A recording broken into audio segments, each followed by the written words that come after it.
Hey guys, and welcome back to my YouTube channel. Okay, so yesterday I blew up the transmission on the Race E30 and I thought, well, I've got a spare transmission, no problem, I'll pull that out of storage. And then of course got a bit carried away and thought, well, I'll tear it down and inspect it. Great opportunity to do a video for you now. I'll tell you how the gearbox works and I'll also tell you what I think I've done yesterday to the race car, what I've damaged. Okay, so where to start? Do I go through the transmission first or the car that I've blown? Maybe if I start with the transmission operation, show you how it works, and then you'll understand what I've done to third possibly. Okay, so what we've got here is a Toyota 5-speed gearbox. This is similar to the type I sort of cut my teeth on when I was younger. I run a Toyota V8 in the E30 when I started building it a few years back. They were cheap as chips. Gearboxes were cheap. Yeah, so, and back then you could buy off the shelf whatever you wanted. Someone had already made it. When it came to BMW stuff, nothing was readily available. Gearboxes were expensive and an unknown quantity, whereas I was buying gearboxes for like 150 New Zealand dollars back then. Okay, so looking into this one now, what we've got with it opened up now, we've got the input shaft, whole series of gears, output shaft. Now, it's worth noting the input shaft, like you'll see this whole direct line of input and output, and you automatically think, well, they're one unit. Well, they're not. So I've got another one apart, already out, and I thought I'd just use that to show you. So this is the input shaft. It's not connected to the output shaft. That's quite worth noting. So it's got its own tooth on here. The input shaft's quite important. It's also goes into the back of the crank. It's got a spigot bearing that supports it. It is splined for the clutch. Right, so it's got a clutch here, and it just sits through like so. So you can imagine putting it onto this gearbox here. Hopefully that's in shot. Excellent. Okay, so that might make it a bit more sort of, give you a picture in your mind sort of how it works. Okay, so I'll take that clutch off. It'll be in the way for when I demonstrate, but you can see when it's running, you know, clutch engaged or disengaged, you know, direct drive. Okay, so moving along with this, at the moment this is in neutral, and you'd think when in neutral and nothing engaged that with the engine running, if the clutch is engaged, input shaft will always be turning. Now you'd think with everything in neutral and nothing is, but in fact, well, most things will be spinning, but just freewheeling and they're not engaged. So with that gear I showed you before, that's part of the input shaft, as I'd show you just on this one here. With the clutch engaged, motor running, it will then be connected to the counter shaft below. There's a gear there. So even in neutral, holding the tail shaft from spinning, you can see that a lot of stuff will be freewheeling. Right. Now, so with this here, we've got a whole series of gears. They're all different sizes, and I'll get into that now. So what we've got is, when you drive a vehicle, the goal for us is to drive it at multiple speeds, you know, low or high, or in between.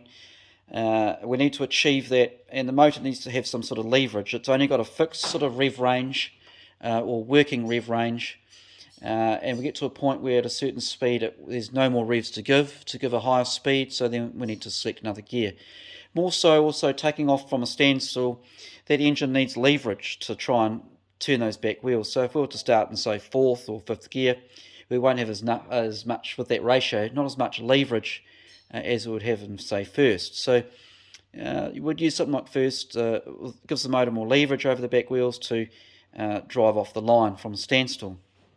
Okay, now we've got that out of the way, we'll look at the gears. So we've got 1st gear here, we've got 2nd gear, 3rd gear, and 4th is in here. Reverse is down here, and on the other side of this plate, which I haven't shown, is 5th. Now, I'm not going to get too much into 5th. I only use it on the cool down lap in the race car. I tend to use 4th gear as top. Now, going through engagement of the gears and how it works, we've got synchronizer rings. We've got a synchronizer hub here that is 1st and 2nd. So we've got 1st gear, 2nd gear. Then we've also got a synchronizer unit over here, and that does 3rd and 4th.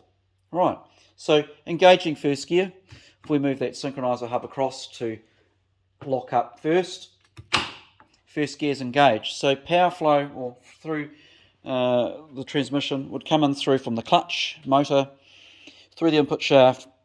Now we spoke about that gear is already direct drive to the counter shaft. So power flow comes in, down this gear here, goes along the counter shaft, and hidden behind here is a small gear that's attached to first. That's the first sort of first gears, and then power would then go out the tail shaft to the wheels.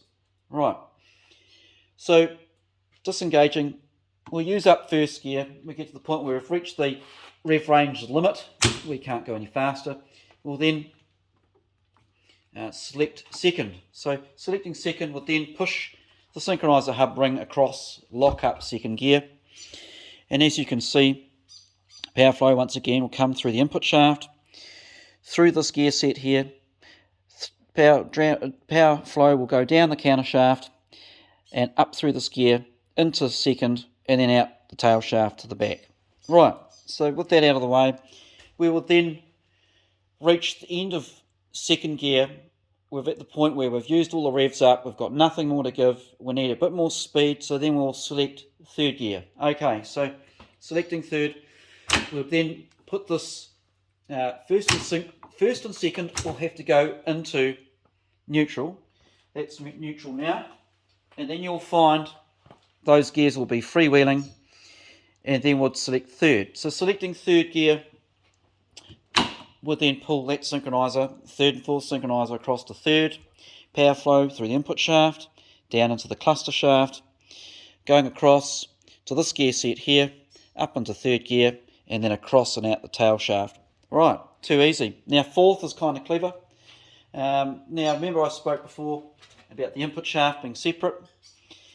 So fourth gear, all we're going to do is, fourth is 1-to-1 direct drive, so we're going to lock this input shaft to the tail shaft.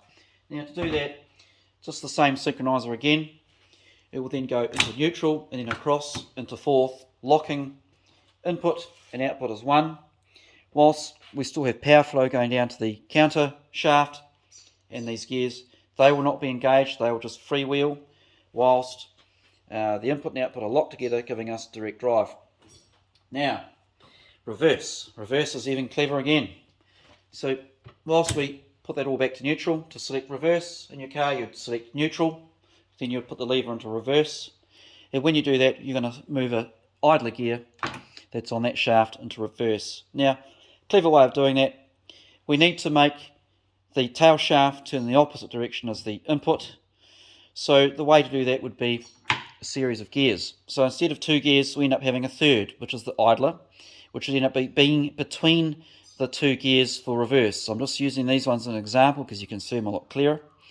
So once we have added an additional gear, we then change the rotation of the input to turn the tail shaft in the opposite direction, if that makes sense. Okay, now back into neutral. Now what I've done with my race car, what I appear to have done is blown third, so we've put the car on the hoist. We have selected all gears and then moved the back wheels with the motor not running, clutch engaged.